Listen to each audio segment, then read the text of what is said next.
As you already know, advertising makes a huge contribution to the UK economy.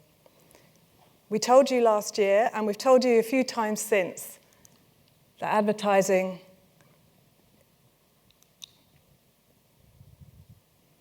I am going to get a next slide soon, aren't I?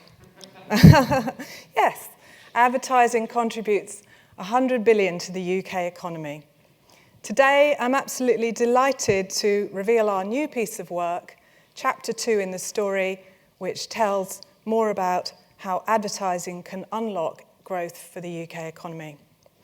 At this point, some of you might be thinking, well, hasn't Karen been reading the papers this week? We've already heard that the UK has returned to growth, and that looks set to continue. But what we're interested in is also what the government is interested in. That's sustained growth and a balanced economy for the UK. And where's that going to come from? Well, in our report, we've focused on the same things that the government focused on in theirs growth report, which was published in 2011. And that's prosperous, thriving SMEs in the UK, building domestic business. It's innovative companies. Think of the Heatherwick studio and the effect that they had on the Olympics with their wonderful cauldron that united the world. And it's also increasing exports for our country. Together with great advertising, strong brands, and the right sort of support from government, this can foster growth for the UK. Think of this, if the UK, which exports, about 19% of our smaller businesses export in the UK, if we were to export at the same rate as our EU counterparts, then we could add £40 billion to the UK economy. It's a huge reward, and advertising is crucial. SMEs, small businesses, they're so important to our economy. When we think of them, we tend to think of your builder, my hairdresser, Tim's tailor. Not your hairdresser. They're not doing very well, are they?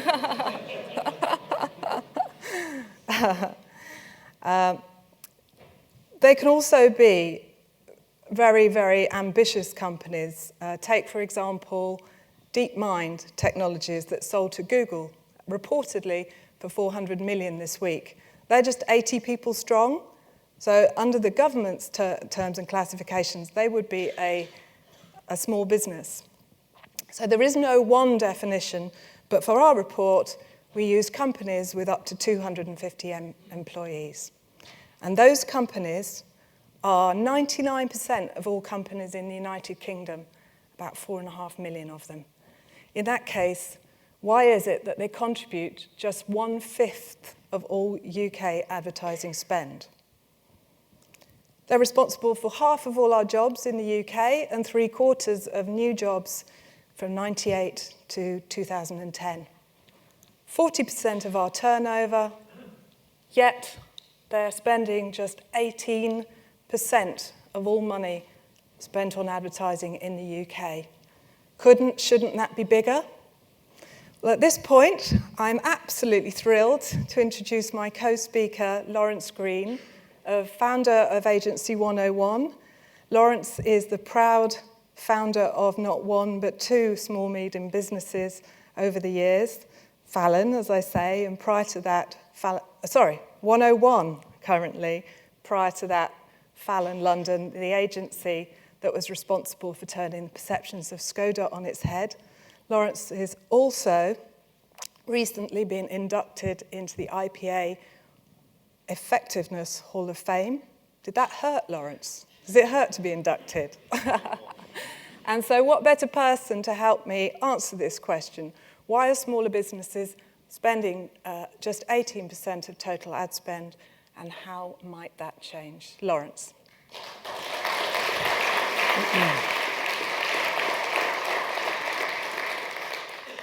Thanks, Karen. Yeah, I speak to you, I suppose, as an SME owner, but as you can tell, I'm in the majority on that basis. Most advertising people, of course, work for SMEs, with a few shining exceptions. But we aggrandize our businesses with all this talk of billings, don't we? Most of which come from big companies, because big companies advertise, smaller ones don't. My real I suppose, credentials for adding some colour to this is that I've been lucky to have helped a few SMEs take their first steps on the advertising ladder, from Innocent to Nando's to Green and Blacks to Starbucks. Yes, Starbucks was an SME once, and I suspect it's long slipped those moorings. These are people who I kind of babysat and midwifed into becoming advertisers and, I think, properly rounded brands rather than mere businesses. And I'm therefore very alert to the perceptions and the realities that stop SMEs from investing in advertising, and that mean that our advertising industry is still the preserve often of the few rather than the many, as Gavin pointed out. The big perception is obviously that advertising is just a big company thing. It's a high-ticket item. It needs resource, it needs people, it needs processes to manage, to advance the cause, to report back, to measure ROI, etc. And there's some truth in that, but it's not an absolute truth. More subtly, perhaps, most SMEs, and I've worked with enough of them to know this to be true, are travelling with their noses to the windscreen. They are on dipped headlights, not full beam. They're looking at the short term, not the long. They're looking at cash flow, not share price. And as a result, advertising looks like a cost. Of course it does. Over the long term, we know it to be an investment and a thoroughly worthwhile one. But if you're in an SME, it looks like a cost. And that means that when most SMEs face what Jeremy Bullmore called the biggest advertising decision any company will make, they flunk it or they postpone it. That big decision isn't what campaign to run, what agency to appoint. It is whether to advertise at all. And most say no, or dip a toe in it, do it badly, inconsistently, sporadically, can't see an immediate return, and retire. So there are perceptions and realities that prevent people stepping forward.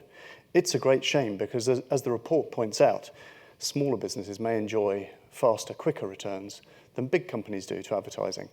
They're adding advertising to the mix when they have momentum, quite often. Their peers probably aren't advertising, so they enjoy superior share of voice. And they enjoy that one-off step change anyway, moving from a small business to a branded business that the bigger branded peers have passed long ago. So, a few reasons why SMEs might be moved, but reasons of theory. And I suspect that most will actually be encouraged to advertise by precedent or a peer brand beginning to advertise. And fortunately, there are actually a lot of great examples already in the public domain of SMEs that have successfully advertised. Most are to be found in this body of evidence, the IPA Effectiveness Awards. Their stories don't always marry up to the sales graph. And in fact, one of the challenges for our business, I think, is to make sure that we help people to understand that advertising can pay back in many ways, not just sales spikes, but in creating a barrier to entry if you're a small brand, or helping trade negotiations with the big guys. But in the IPA database, you'll find everything from small batch whiskies to charities, from Clark's desert boots to Radley's handbags, from Haagen-Dazs to Charlton Athletic Football Club. There are loads of SME examples where people have stepped forward, grasped the advertising nettle, and profited. We're going to talk about one very briefly, if only because it features in the report and is recent and features the delicious Goo chocolate pudding brand. Started in 2003. I suspect many of you know it, have eaten it, maybe even built it, worked with them. Fantastic success for its first 5 years, partly due to great product, daring positioning, and then a brand that began to plateau after those first 5 years. I suspect a little of that was recession, but there was also a pure kind of life stage moment where the first fans had kind of either moved on or found a place for it in their repertoire, but where growth was proving trickier to come by. Goo decided to advertise. And one of the great unseen benefits of advertising is that when you prepare to advertise, you confront some home truths. And what Goo found in their customer base, even in their fan base, was what they called the Brad Pitt effect. That someone knows exactly what that means. Was it Cilla? That Goo was a lovely brand, but not one you could imagine snuggling up on the sofa with in your pajamas. And yeah, Karen has tried. So a campaign was born to give permission to indulge, to present Goo as a perfectly understandable human urge, which of course it is, and a relatively orthodox TV campaign, a relatively low-weight TV campaign, created £6.5 million of extra sales and a return of £1.84 to every pound. There's more detail in the report, but a shining recent example of thoughtful advertising, helping an SME brand power on. And a useful analogy for us, perhaps, in the room, that often our business looks a bit too Brad Pitt and not enough like Joe Public, like something that only big companies can use, rather than a lever that small and medium-sized ones can pull too. But as we've seen, and as we'll continue to see, that's not the case. Thank you, Laurence. When you hear great case studies like that, doesn't it make you think, well, why aren't more small and medium businesses advertising? For this new report, working with Deloitte, we commissioned YouGov to poll 1,000 small medium businesses on their attitudes to advertising, why they used it, or if they didn't, why they didn't. This work showed us that, come on, wake up at the back. This work showed us that just 30% of smaller businesses use any advertising. But those that do tell us that it's value for money, and they also regard it as having been a success. So why don't the rest of them? Well, they tell us that it's too expensive, or because they're not able to measure returns on investment well, they think it's financially risky. The poll also revealed that high-growth companies, those with the most potential, and those that Lord Livingstone's scheme would be looking to encourage, they tend to advertise a lot more, or they're far more likely to advertise than SMEs that have experienced no growth. And as Deloitte, sorry, Laurence, as Deloitte's Ad Pays 1 showed us, we can be confident that advertising contributes, causes that growth. So if these smaller businesses that aren't using advertising experience less success, what can we do to encourage them? Well, we can help to provide them with the things that they need. They told us that they need education, they want more confidence, and they want know-how. So now I'm going to hand to Laurence again, who's going to tell us about a scheme that helped smaller businesses learn how to advertise. Yeah, we've talked about Goo and TV. Here's an example of education, exactly what Karen talks about, which actually springs from Glasgow and from the digital arena. Not just because digital is lowering the cost of entry for advertisers, though it is, not just because it's potentially increasing the rewards for advertisers, although it is, but because this example is a fantastic example in microcosm of what can happen when we educate our prospects rather than just serve our current clients. It's the story of a company called Tag Digital, not as teased by Karen, the Tag production powerhouse owned by this man, Steve Parish, who some of you will recognise, also the chairman of Crystal Palace, of course. I want to give them their full name, Premiership Strugglers Crystal Palace. But in fact, the story of a husband and wife team who set up a business in 2011 in Glasgow to provide online marketing services for local businesses. And it's the story of a startup with a twist, because the founders didn't just knock on client doors, they also knocked on the local council's door to propose setting up training for naive, sometimes ignorant prospects. I think the guys are with us today. I'm not going to embarrass them by getting them to stand up. I'm going to embarrass them instead by putting a really big picture of them up on the screen behind me. Laura and Craig knocked on the door of East Dunbartonshire Council, I hope I get this right, and very quickly established what can only be described as a win-win-win. A council-funded scheme whereby the guys at TAG would explain to prospective advertisers, prospective online marketeers, exactly how they could go about that, the returns they could expect, how they should do it, how they should track it. A fantastic thing for those clients, who I think included a local hairdresser, to use the analogy of the day, but also for the council being able to provide funding and advice for all of those companies that came to it, and of course for these guys and their business, because training established a level of trust, which then turned into custom for the agency itself. Now, some of that public funding, I believe, has fallen away, but the business model that powers TAG is intact, and I think the wider lesson for our industry is intact as well. So these guys now operate out of London, not Glasgow. They have clients as far away as San Francisco.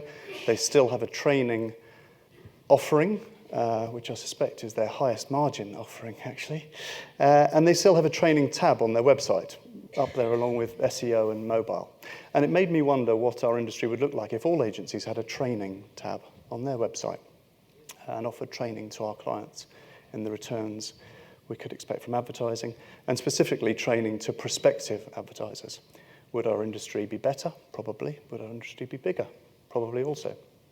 And I suspect that's the broader point for our industry, because certainly from an agency side, I think we've created an industry which is built to steal share from the other guy, from within our walls, rather than conquering new markets.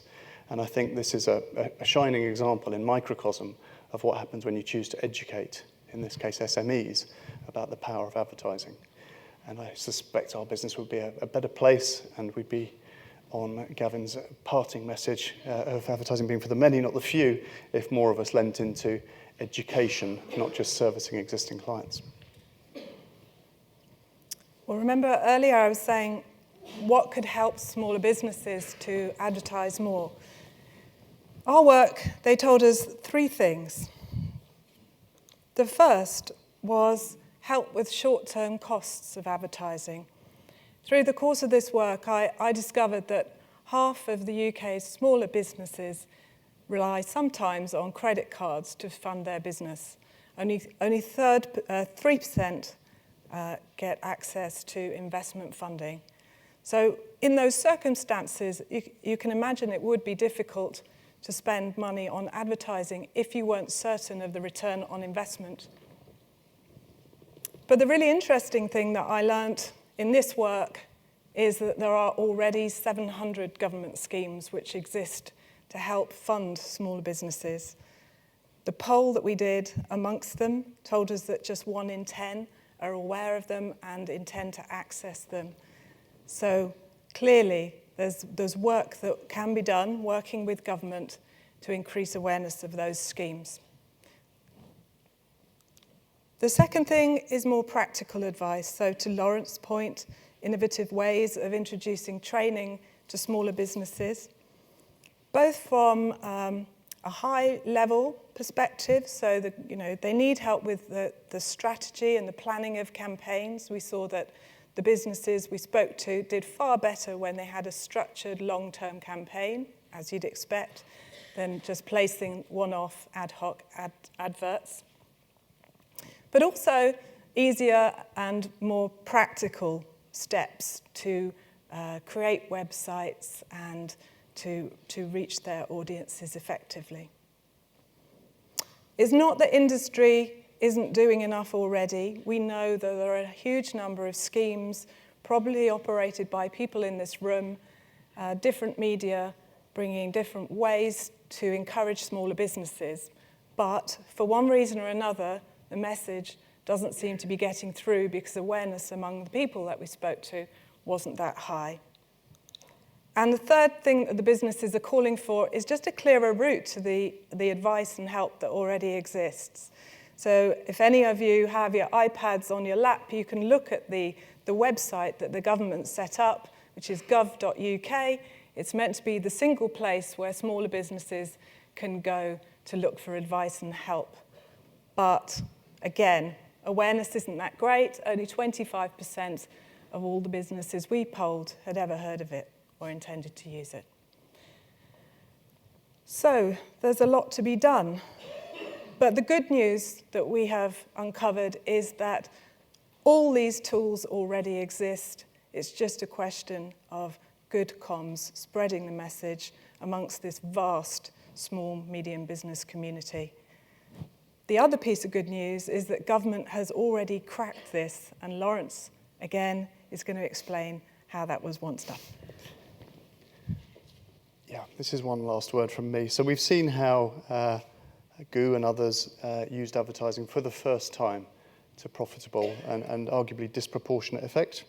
We've seen how a digital agency helped not just to grow a market, but grow their own company by educating rather than just servicing existing clients' needs. And now we're hearing a story where there are plentiful government initiatives already on the table that people don't know about. Great products that customers don't know about. That sounds to me like a classic case for advertising. And happily, there is government precedent. There are ongoing efforts to do exactly that, to try and bring all those initiatives under one umbrella in the same way that road safety, for example, has been brought under the Think umbrella. Most of you will recognise this campaign. Britain is great, Bond is great. And under that umbrella idea, which was originally built to pull all sorts of sort of competing agendas together, tourism on the one hand, inward investment on the other, now sits Business is Great, which is a kind of one-stop idea and indeed website to help all businesses, but especially SMEs, understand what they have to do to grow both domestically and internationally. So it's all there, and advertising can help shine a light on all of those government initiatives. And a final conclusion, therefore, that advertising isn't just good for the small to medium-sized enterprise that uses it. It might also be a way in which we can contribute at a national level to growth and to the ongoing agenda. Thanks. I have got time, and I've got to tell you how I got that slide yesterday. We needed a really good photo, and I had to call Downing Street to ask for a picture of Bond, and I think it was my best moment at the AA for the last 4 years. But Caroline Marshall responded more quickly. So thank you, Laurence. In summary, I'd just like to say that I hope this report inspires policymakers, but also people in agencies, brands, and media. There is, amongst the SME community, a very large prize. If we can realise the targets that we've recognised, then the UK can add 40 billion to the economy. Government working together with our industry will help that success be more likely, and together we can work to unlock the UK's growth potential. So that's it for this presentation, but I'll be really pleased to talk to any of you outside the room later during coffee or lunch. But I have some thank yous. First of all, I'd like to thank you all for supporting this work. It's been fantastic to work with so many people here today over the last year. I'd also like to thank the smaller businesses who contributed to the work, some of whom, including Laura and Craig from TAG, are in the room today, and I look forward to meeting you later. And of course, I'd like to thank Laurence, who told me that he doesn't like thanks, but I have to, because you were a very elegant and eloquent speaker, and I'm very grateful for you for taking us from GU to great. So thank you.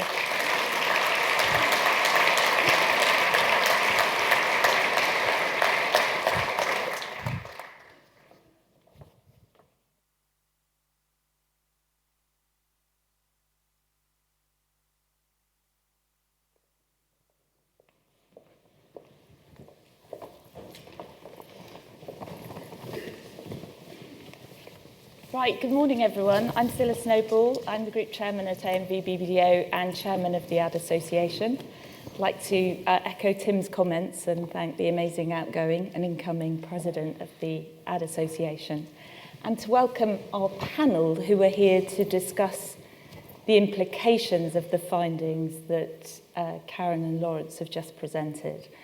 So to introduce them all, John Cridland is the Director General of the CBI, the voice of business, and an essential interface between business and government and industry at large throughout the country. So he speaks as the voice of business and is the key spokesman on business affairs in the UK. So welcome, John. We're very glad you're here.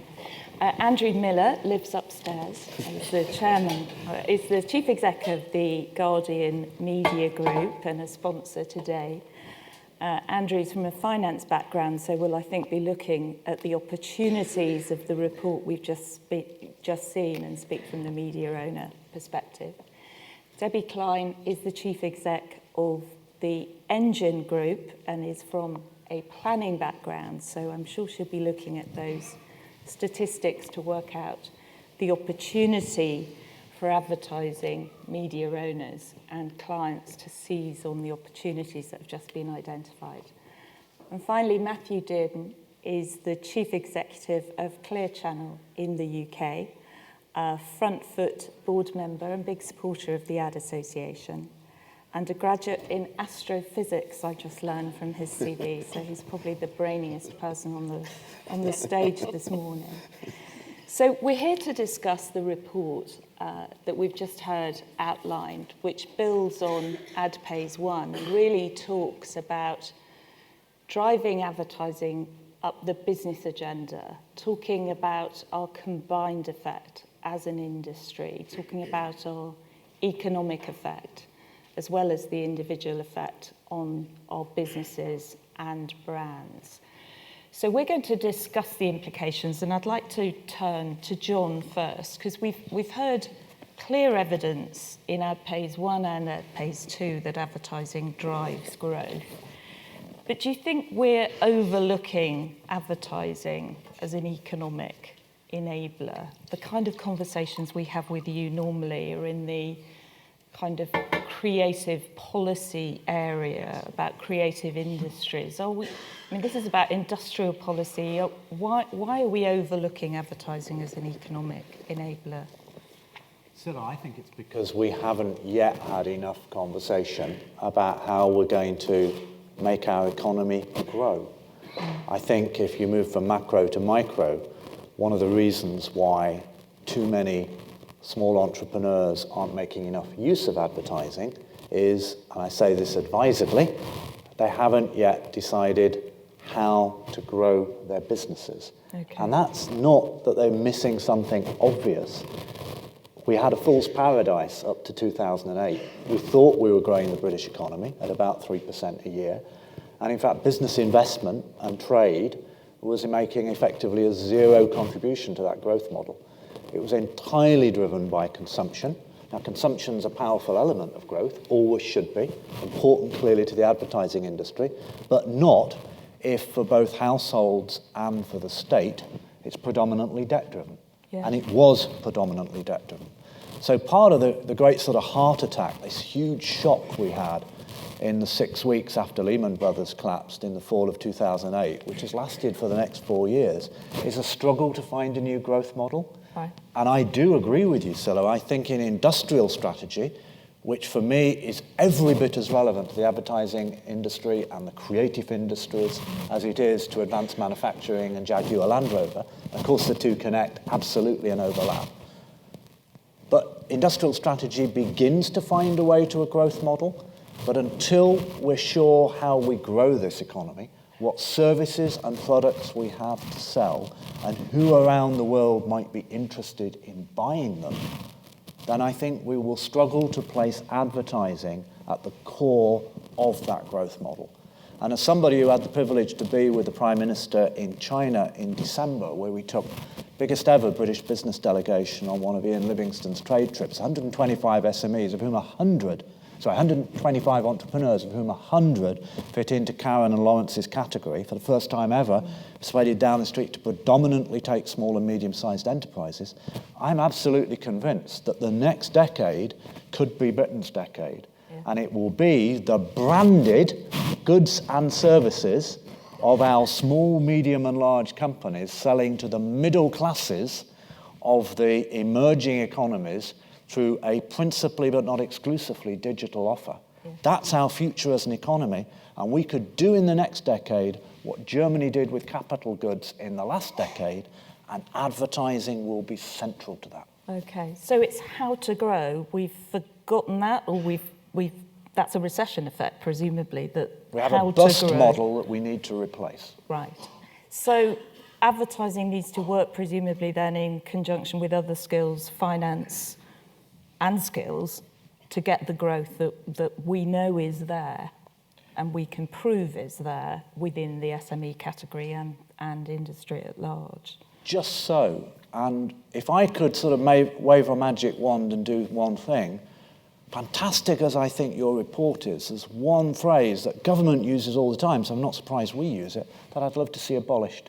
I'd love to abolish the phrase SME. Okay. Because I think it's fundamentally unhelpful. What I'd love to do with your report, to take it even further forward, is a bit more market segmentation. Because I think S's are very different from M's, and I think within S's, you have lifestyle businesses that don't want to grow at all. They have no intention of growing because they've got the business they want. You have fast-growing small businesses, and within the M's, you have predominantly businesses that are growing more because they're in that middle category, but you have the so-called gazelles that resemble the sort of high-tech digital businesses you see on the west coast of the United States, and you have the steady growing, but still growing, more like the family-owned Mittelstand companies that are closer to the German economic model. And they all have very different growth strategies, very different needs for partners, for access to finance, for government support, and very different needs for advertising. And of course, the window cleaner business that's going around at the moment knocking on doors needs to make much better use of advertising. And the sausage manufacturer I took to China, who's now selling sausages to China, needs a much more sophisticated advertising campaign. So I think the next step with your fabulous report is to further segment that market, because the asset classes have different needs. And the one sort of parting comment, I don't want this in any way to sound disparaging, don't expect government to find the right answer to helping small and medium-sized businesses to grow and advertise. I think there's a really good reason why most businesses don't know about those government schemes, because it's not where they should be looking.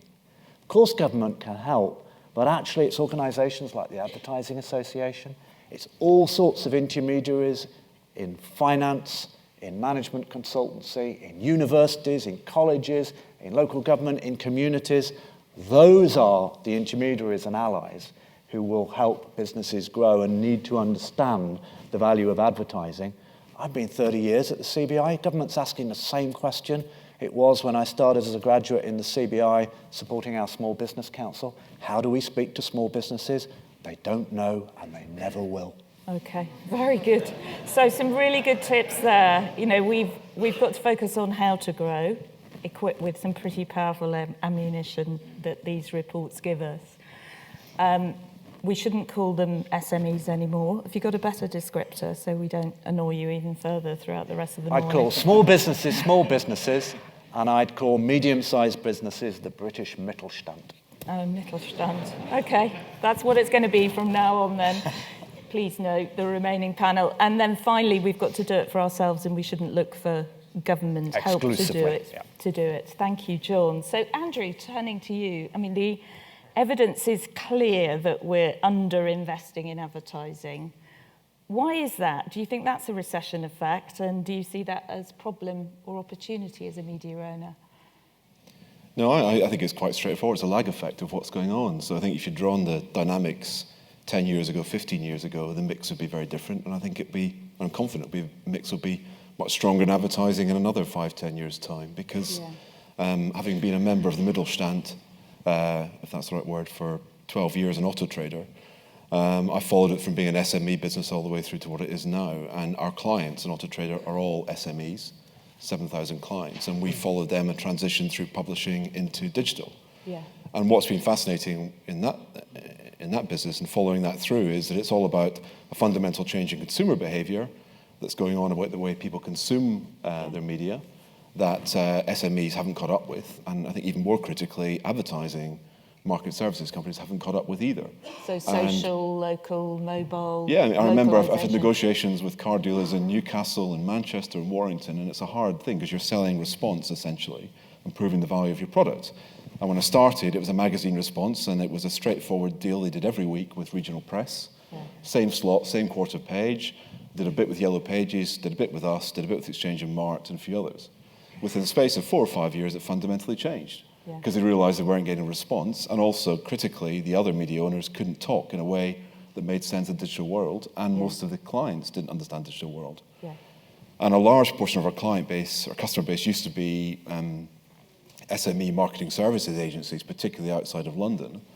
But I can tell you, in the space of 10 years, most of them have gone because of what they were doing was the same old routine of the same people that were calling the same telesales teams, laying down the same media every week, and couldn't cope with disruption. So I think it's John's point about understanding the difference between an SM, an M, and a Brad Pitt company. Yes, I think there'll be a lag effect as you get a different dynamic of companies coming to the market who understand and come from the generation of consuming media, particularly more digitally.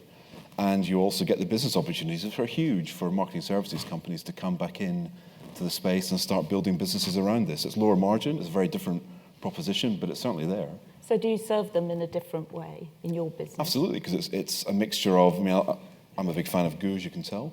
So it's a bit of creative advertising, sort of creative advertising solutions in some ways, but really the bread and butter for an SME is explaining at a fundamental level response from Google and from clicks, then migrating more now into social. And social at the moment is explaining the social graph from Facebook and other places to them and translating that for them. And now increasingly it's getting to the new areas like Pinterest, YouTube channels, etc., and helping them disentangle it. It's really complicated for us as media owners. It's highly complicated for the advertising sector. Therefore, if you're an SME garage owner in Newcastle, you haven't got the time to try and do this, and no one at the moment can disentangle it. So I thought the point made about training is very important. And if I was saying government could do one thing, it would be getting proper coding and proper training about the digital world into the curriculum and getting people to understand it. So there's a specific we can ask them for. Okay, thank you, Andrew. Now on to Debbie. I mean, we've heard that 50% of jobs and 40% of revenue, but only 18% of ad spend is coming from SMEs. Talk to us about the agency perspective, and is it right? Is Laurence right that we only have eyes for the kind of Brad Pitt type opportunities rather than the SMEs? I think there's no doubt that the vast majority of our sustainable revenues and profits come from large clients.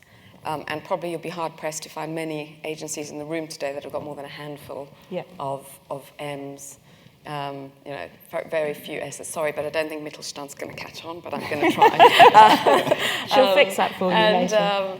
But that doesn't mean that SMEs can't access the services that agencies have to help guide them through this incredibly complicated landscape. And I think they are increasingly doing that through digital, and search and social is the perfect way for the uninitiated to test for literally hundreds of pounds to test that, and they are using that to do highly targeted advertising where they can firstly find, never mind the long-term effect, they can find out very quickly whether that's working and choose to invest more.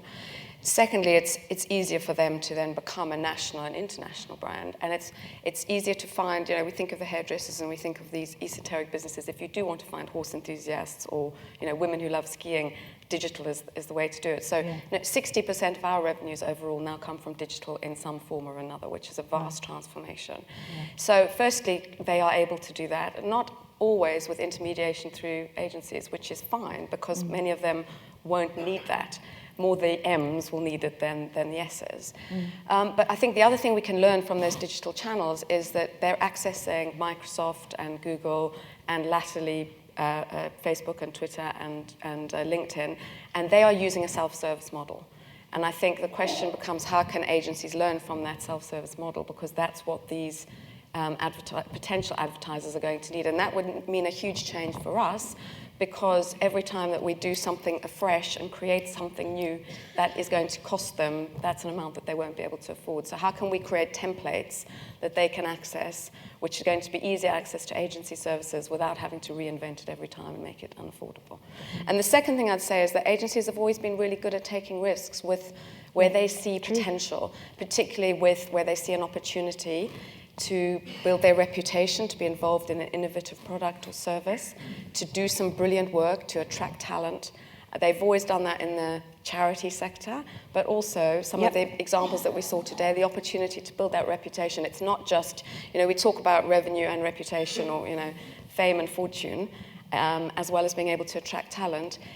If there are opportunities that fulfill not the revenue criteria, but they can fulfill the reputation criteria, agencies should be encouraged to take those risks. And in my experience, they are perfectly prepared to do that. Okay, so there's creative opportunity, but equally trends in digital should help us realise this opportunity. But do you think you'll change your new business strategy as a result of seeing reports like this? Will you unleash Robin White to go and target SMEs instead of big clients? Please do that, actually, Debbie.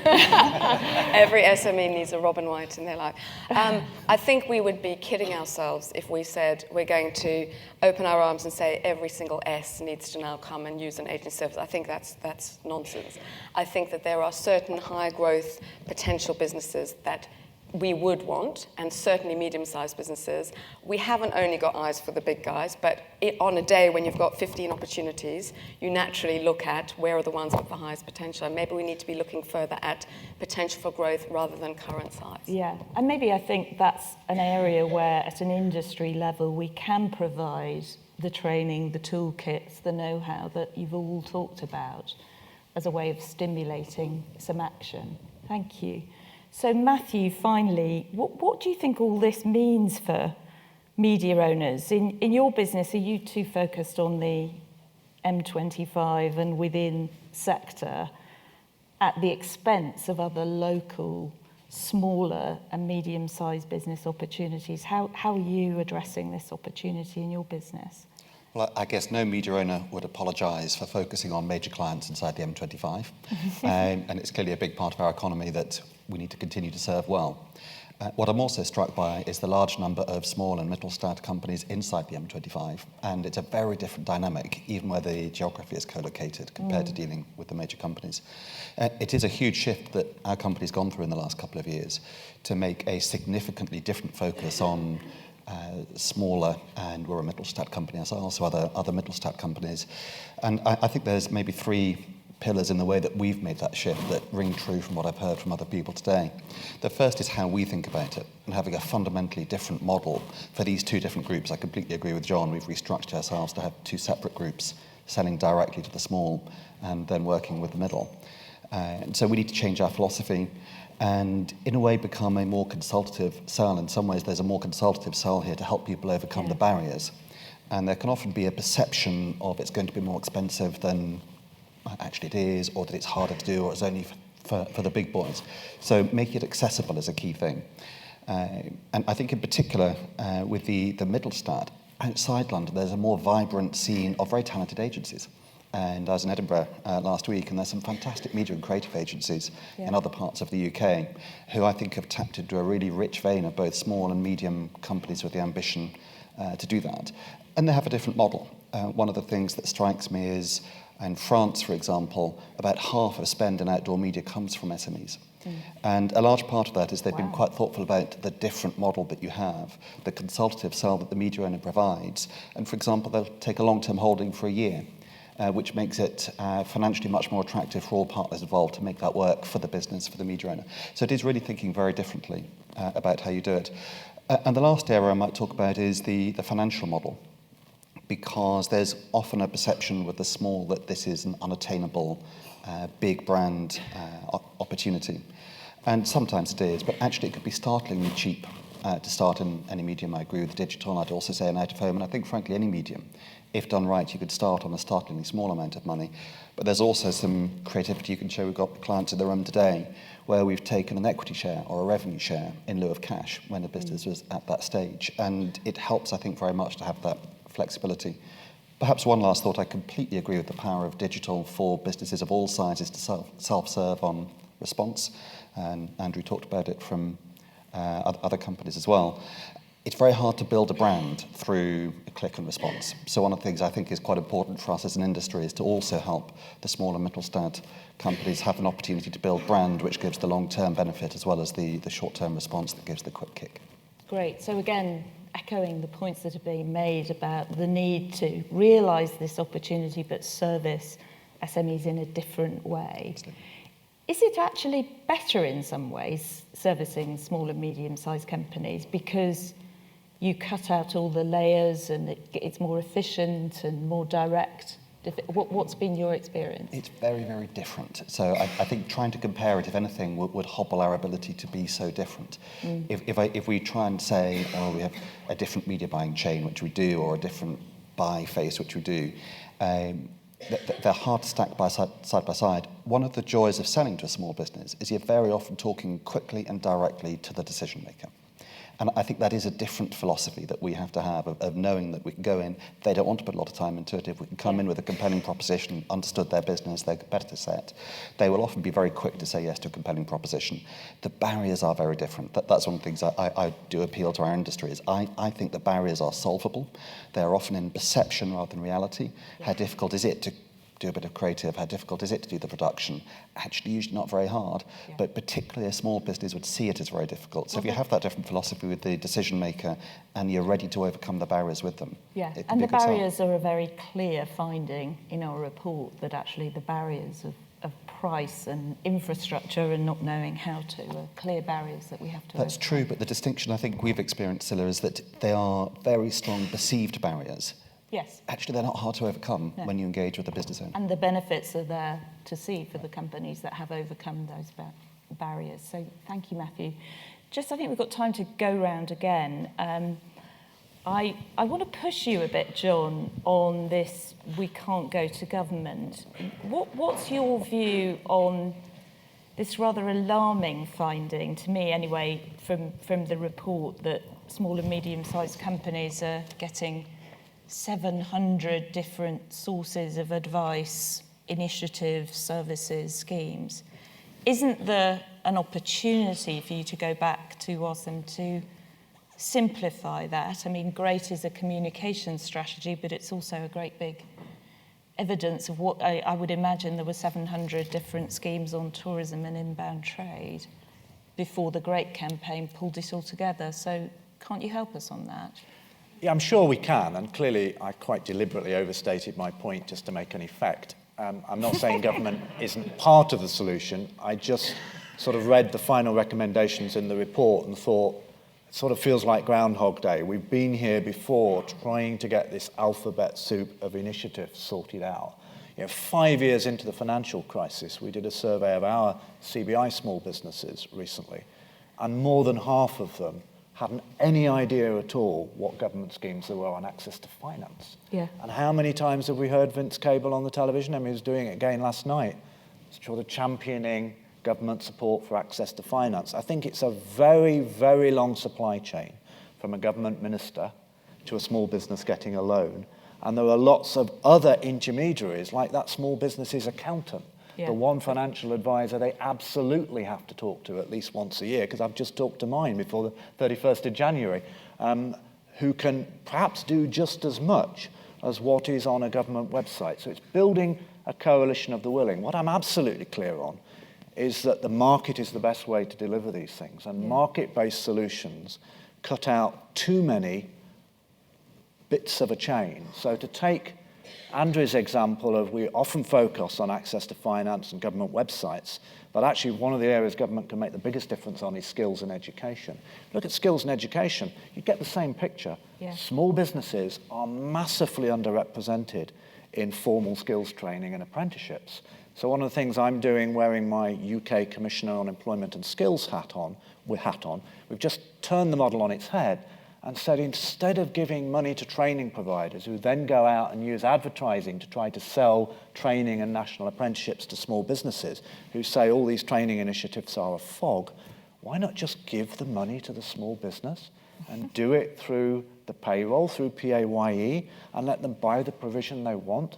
So it's turning the market around and creating a market. And suddenly my small businesses are saying, if you do it that way, I will buy nationally recognised qualifications that left to myself I probably would never get round to doing.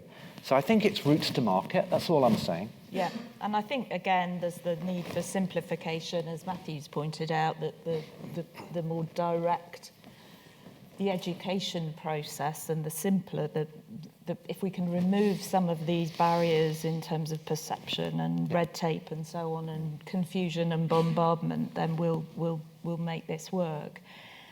Andrew, you were represented at The Guardian on the stage this time last year by Dan Saber, who told us very forcefully that advertising wasn't advertising very well, and that in order to move advertising up the business agenda, we needed to tell our story more persuasively. What's your view on our ability to make our case as an industry? I think we're not immune to alphabet soup either, by the way.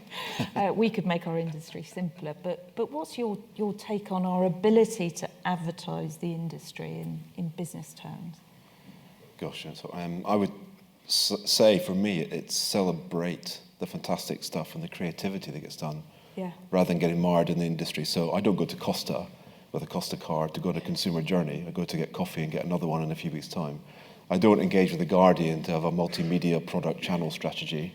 I go to The Guardian to have a genuine brand in which I can promote my readership and get people to do things through it. Yeah. It's about, I think, translating it from being quite an objective and alien discussion to something that really comes to life, and it should do. Storytelling. Then. Yeah, and that's what the industry started with, really, and that's what it's about. We're supposed to be. It's supposed to be doing. And I think there's too much emphasis, for slightly critical on conferences like this, when we get very introspective, rather than actually celebrating the fantastic stuff we do. The Three Little Pigs advert that we did really resonated brilliantly well, and it told a very genuine story about what we do. So I think it's actually, if you get on the front foot, if the industry gets on the front foot about being genuine, passionate about what it does best, then I think ultimately even the most cynical hacks will follow that through and start reporting in a different way. And as Laurence pointed out, there's a great battery of evidence in the IPA Effectiveness Awards that enable us to tell a story of creativity and effectiveness to get us to do that. And also perhaps a few less PR people trying to push things all the time as well. Yes. Yeah, that point came up last year as well, that just flog good stories, not... But I think we were accused of not telling our story frequently enough around stories like Goo and Radley, all of which are in the report and need telling, and that's a much more palatable way to show the evidence. So Debbie, what are you going to do differently as an agency leader as a result of all this AdPay's evidence about our contribution as an industry, the 1% bit, the 1% club?